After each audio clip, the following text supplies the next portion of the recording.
Hola, soy Meli, os voy a explicar el comercio exterior parte 2. El comercio internacional es aquel que se realiza entre países y que configura un mercado internacional, en contraposición con el comercio interno que se desarrolla dentro de cada país. Si se compara el mercado interno de un país con el mercado internacional, nos encontramos con dos precios, el precio interno y el precio internacional. El precio, como vimos al estudiar la curva de oferta, refleja el coste de producción del bien, incluyendo el coste de oportunidad. Los precios interno y el internacional pueden coincidir, si los costes de los productores internos son similares a los de los productores externos, o pueden ser diferentes, si hay diferencias en los costes de producción de las empresas nacionales y las extranjeras. Mientras el mercado del país permanezca cerrado y no se permitan las transacciones internacionales, esta diferencia de precio no tiene ningún efecto, ya que son dos mercados completamente independientes. Sin embargo, si un país abre sus fronteras al mercado exterior, esta diferencia de precios sí que tiene relevancia. Si el precio interior es inferior al precio internacional, los productores del país venderán ese bien o servicio al exterior, exportaciones. Si el precio interior es superior al precio internacional, los compradores del país adquirirán ese bien o servicio en el exterior, importaciones. Estos movimientos comerciales originan que en el mercado interno se imponga el precio internacional. A. Precio interior inferior al precio internacional. Cuando se abren las fronteras, el precio interior sube hasta igualar el precio internacional. Esto determina una nueva situación alejada del punto inicial de equilibrio. Con el nuevo precio, los consumidores querrán comprar menos cantidad que antes, mientras que los vendedores aumentarán su oferta.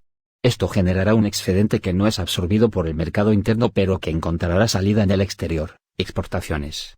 Estas ventas al exterior permiten que el mercado encuentre nuevamente su equilibrio gracias a la intervención de un tercer actor, el sector exterior. El resultado de esta apertura del mercado es que la situación de los compradores empeora, ya que tienen que pagar un precio más elevado.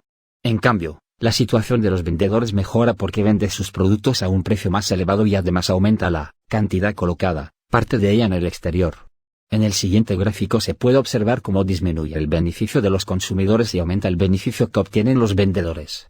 Se puede observar cómo el beneficio total también aumenta. B. Precio interior superior al precio internacional. En este segundo caso, al abrirse las fronteras del país al comercio internacional, el precio interior baja hasta igualar al precio internacional. La nueva situación se aleja del punto inicial de equilibrio. Con el nuevo precio, los compradores querrán comprar mayor cantidad que antes, mientras que los vendedores reducirán su oferta. Esto generará un exceso de demanda que no es cubierta por la oferta interna, pero que sí será satisfecha con la entrada de productos del exterior, importaciones. Estas compras al exterior permiten que el mercado encuentre un nuevo equilibrio. El resultado de esta apertura del mercado es que la situación de los compradores mejora, ya que tienen que pagar un precio más bajo.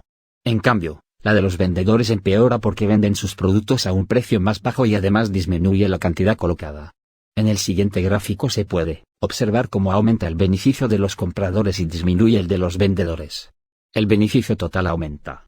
Por tanto, la apertura de las fronteras al comercio internacional genera un aumento del beneficio total, con independencia de que el país pase a ser exportador o importador.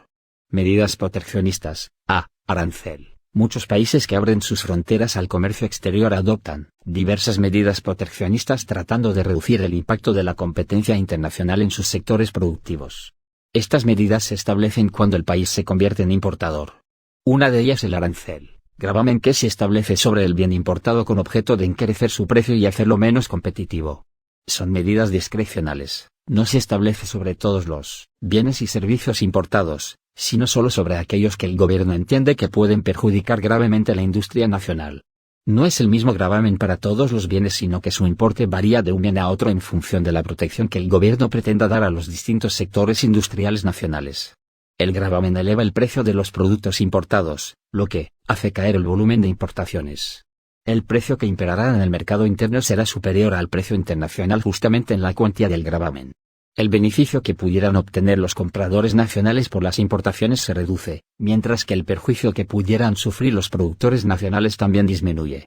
El beneficio total del país, suma del beneficio de compradores, vendedores y del Estado, que obtiene unos ingresos procedentes del gravamen, será menor que el beneficio que obtendría el país sin gravámenes.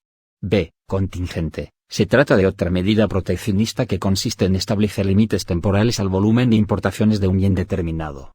Por ejemplo, se establece un límite máximo anual de importaciones de 5.000 automóviles procedentes del sudeste asiático. Al igual que en el caso anterior, el contingente solo se establece cuando el país es importador de un bien, siendo también una medida discrecional que no afecta por igual a todas las importaciones. El contingente, al igual que el gravamen, origina una subida del precio al limitar las importaciones. El impacto es similar al del arancel. Si se compara la nueva situación con contingente a la que había antes sin contingente, se puede ver que mejora el bienestar del vendedor y empeora el del comprador, pero a diferencia del arancel el Estado no recibe ningún ingreso. El beneficio que antes obtenía el Estado con el arancel pasa ahora a beneficiar a los propietarios de las licencias de importación. El beneficio total del país, suma del beneficio de compradores y vendedores, más el beneficio de los propietarios de las licencias, es inferior al beneficio total sin contingente. ¿Por qué se aplican medidas proteccionistas? Hay diversas razones que pueden llevar a los gobiernos a tratar de proteger diversos sectores productivos nacionales. A. Protección de sectores en fase inicial de crecimiento. Esta protección busca ganar tiempo con vista a que estos sectores maduren y alcancen una dimensión y una experiencia que les haga más competitivo frente a las empresas internacionales. El problema es que este proteccionismo a veces origina que estos sectores se adormezcan, se acomoden a vivir protegidos del exterior y no consigan avanzar al ritmo de sus competidores internacionales. Además surgen presiones muy fuertes de sectores industriales nacionales que buscan ser favorecidos con esa protección. Al final los sectores que obtienen este tipo de protección suelen ser aquellos con mayor capacidad de presión y no los más necesitados, con lo que ni están todos los que son, ni son todos los que están. B. Defensa de los puestos de trabajo. Se intenta proteger aquellos sectores en los que el país no es competitivo, con vista a defender esos puestos de trabajo. El peligro de esta medida radica en que el país que resulte perjudicado, al impedírsele vender sus bienes en el mercado nacional, tome represalias y también adopte medidas similares. Esto puede producir una reacción en cadena que daña al comercio internacional, con lo que comunidad internacional perderá buena parte del beneficio que genera el comercio internacional. C. Protección de sectores estratégicos. Son aquellos sectores que el gobierno considera claves para la defensa nacional o para su economía, por ejemplo, industria militar, sector energético y financiero, etc. Los problemas que pueden surgir son similares a los ya comentados: industrias adormecidas que nunca llegan a ser competitivas, fuertes presiones de determinados sectores industriales al gobierno para ser considerados estratégicos, represalias de terceros países perjudicados por dichas medidas proteccionistas, etc.